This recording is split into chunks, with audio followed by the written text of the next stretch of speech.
হঠাৎ করে রাস্তায় বান্ধবীর সাথে দেখা হলো। ওরে জিজ্ঞেস করলাম, কিরে তোর হাজবেন্ড কি করে? তো ও বলতেছে বিমান চালায়। আমি বললাম কয়দিন আগে না শুনলাম যে রিক্সা চালায়। ও বলতেছে আরে ব্যাটারি দিয়ে রিক্সা চালায় না, বিমানে চেয়ে কম কিসে উইরা উইরা যায়। রিক্সাওয়ালা মামা তো পুরাই শখ। তো সে অনেকক্ষণ যাবো দাঁড়ায় আছে। আমি যে জিজ্ঞেস করলাম মামা শাহবাগ যাবা? তো সে বলতেছে হ যামু। তো আমি বললাম দাঁড়ায় আছো কেন, যাও। বয়ফ্রেন্ডের সাথে দেখা করলাম তাকে একটা সারপ্রাইজ দিব বলে। তো আমি বললাম এই মা তো বিয়ের জন্য রাজি হয়ে গেছে। তো দিল আমার কষা এক চর, বলতেছে হারামজাদি আমি তোরে বিয়ে করুম, তোর মা রাজি হয়েছে কেন? বলেন তো কেমন লাগে? এই যে বুড়িগঙ্গা নদীটা দেখতেছেন না, এই নদীটা একদম আমার বয়ফ্রেন্ডের মনের মতো। কি ভাবতেছেন বিশাল? আরে না ভাই, একদম নোংরা। গতকালকে এক ছেলে এসে প্রপোজ করলো। প্রপোজ করছে ভালো কথা, ফুল দিয়ে করবে না, না ফুলকপি নিয়ে আসছে। তো আমি জিজ্ঞেস করলাম এই তুমি ফুল না এনে ফুলকপি কেন আনছো? তো ও বলতেছে ফুল দিয়ে প্রপোজ করবো, ফেলে দিবা নষ্ট হয়ে যাবো, ফুলকপি দিছি কেটে কুটে রান্না করে খেয়ে নিবা।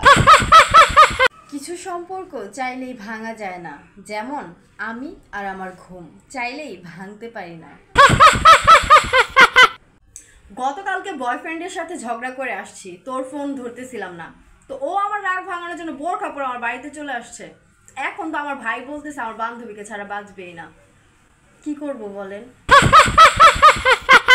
বান্ধবী উপবৃত্তির ফর্মে লিখছে ওর ঘরে নাকি বিদ্যুৎ নাই। বিশ্বাস করেন ভাই, ওর 2 রুমে 2টা এসি চলে। গতকালকে বান্ধবীর রুমে বসে আড্ডা দিতেছিলাম।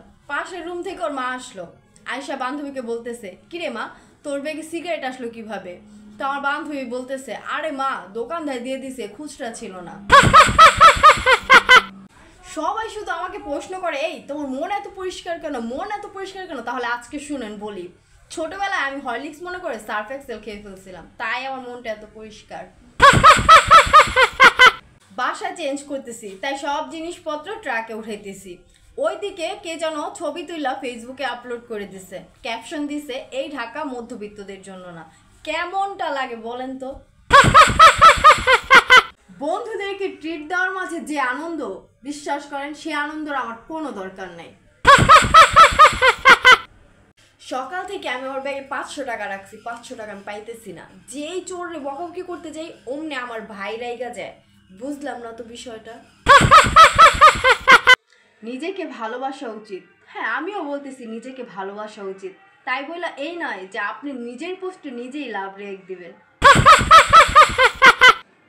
গতকালকে আমার ভাই কাণ্ডটা করছে কি দেখেন। বাবা ওরা দোকানে বুঝাই দেয়, বলতেছে দেখ কাস্টমারকে কখনো খালি হাতে যাইতে দিস না, যদি যেটা চাইবো সেটা যদি না থাকে তাহলে পরিবর্তে অন্যটা দিবি। এই যে ধর স্যাভলন সাবান চাইলো, স্যাভলন সাবান নাই তাহলে ডেটল সাবান দিয়ে দিবি। তো বাবা বাসায় আসলো, কিছুক্ষণ পর আবারও দোকানে গেল। যাওয়ার পর তো দেখতেছি এক কাস্টমার চিল্লাচিল্লি করে কান্নাকাটি করতেছে। তখন যা বাবা বললো কি হয়েছে? তো কাস্টমার বলতেছে দেখেন আমি ওনার কাছে টিস্যু পেপার চাইছিলাম, উনি আমার এই শিরিষ কাগজ ধরায় দিছে।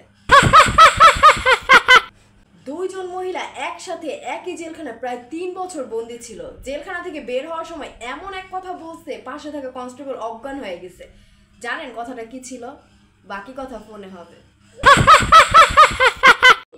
নৌকায় করে যদি ঘোরার ইচ্ছেই থাকে তাহলে বিয়ের আগেই ঘুরুন, না হয় বিয়ের পর যদি নৌকায় করে ঘুরতে যান নিশ্চিত থাকেন আপনার হাজবেন্ড আপনাকে ডুবায় মারবে।